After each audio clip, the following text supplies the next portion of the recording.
I have a theory that 3 months from now, when all of the Hunter mains are loading into the Day 1 Lightfall raid, that they will have Gyrfalcon's Hauberk equipped. Why?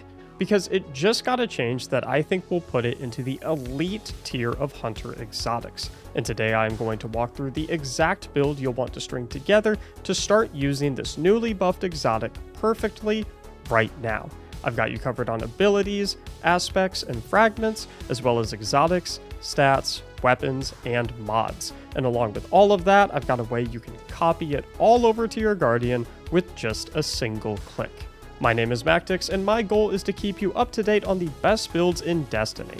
Consider subscribing if that's your jam. Now, the Gyrfalcon's Hauberk works a bit differently than it used to.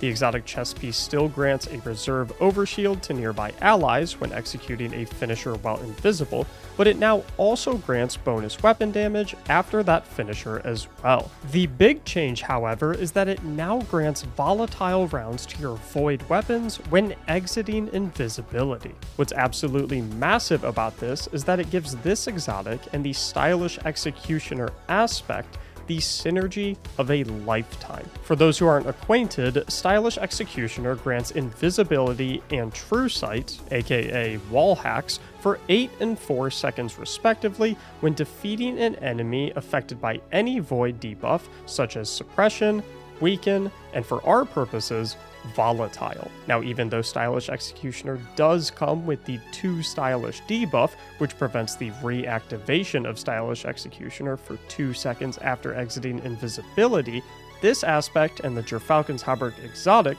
pair beautifully by effectively creating a positive feedback loop where exiting invisibility grants volatile rounds, which allows you to debuff and kill enemies to re-enter invisibility. Staple these two together with Trapper's Ambush for a means to go invisible to begin the loop via your smoke bomb, which will now also weaken targets, and you've got a recipe for infinite volatile rounds, infinite wall hacks, and infinite invisibility.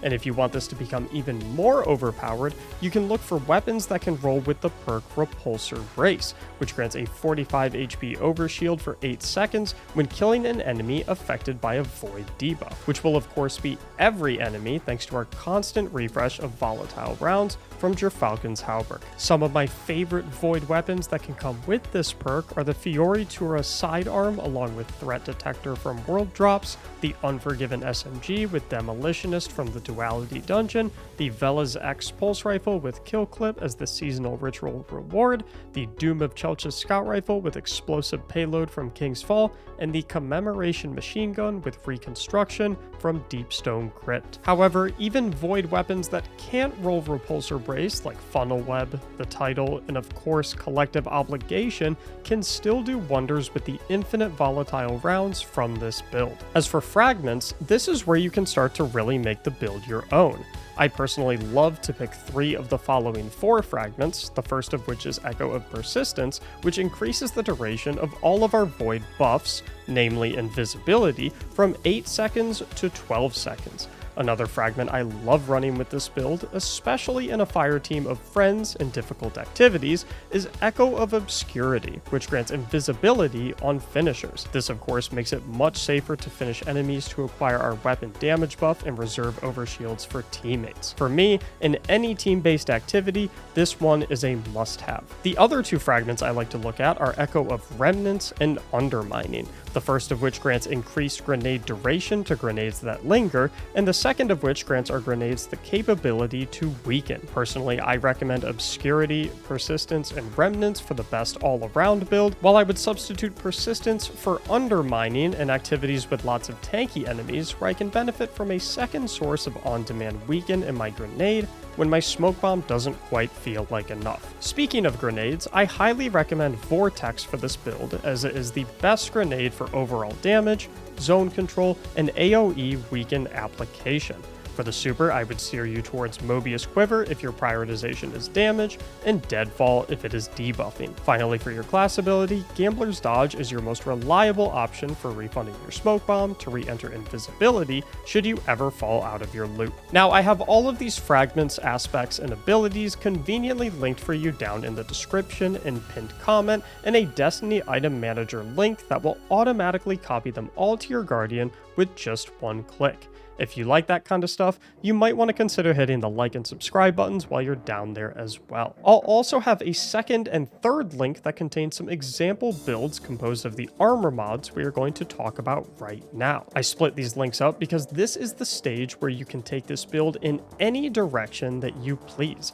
This build has practically endless customization when it comes to mods, making it one of the most versatile exotic armor pieces in the entire game. So my first link is your template to play around with whatever mods you find fun, while the other links are some loadouts I've already curated for you that I found worked great. And don't worry, as usual, no seasonal mods. Test of time, am I right? The mod configuration I have set up to take this to the next level is all about refunding our grenades, gaining damage resistance, and increasing our weapon damage, all through elemental wells. The core mod to many of these builds is Reaping Wellmaker, which generates a void elemental well on your next weapon final blow after dodging.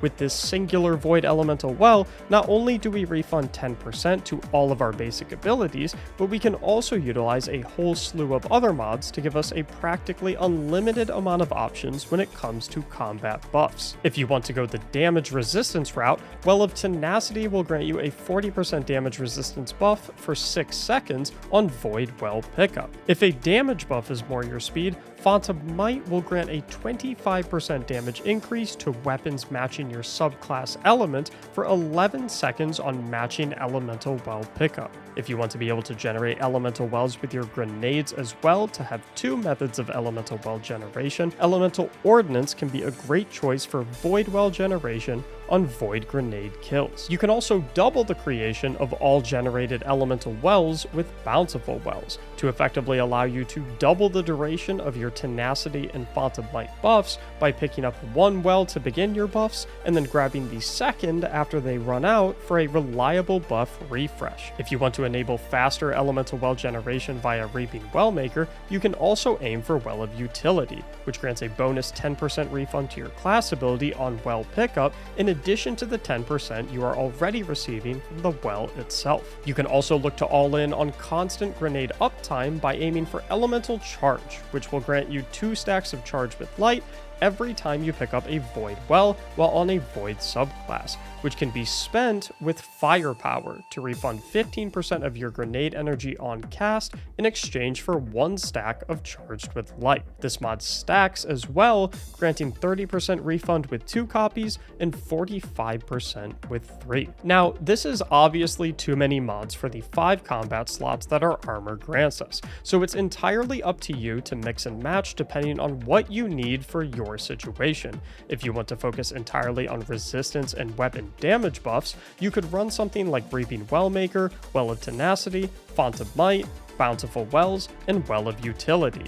If grenade spam is your focus in a scenario where you are also rocking Echo of Undermining for weakening grenades, then you could instead look to rock something like Elemental Ordnance, Elemental Charge, and 3 stacks of firepower. No matter what you end up selecting though, you should certainly slot 2 stacks of Bomber into your Solar class item for 18% grenade refund on every dodge. As for stats, you can't go wrong with max resilience and mobility for increased survivability and increased grenade cooldown via Bomber.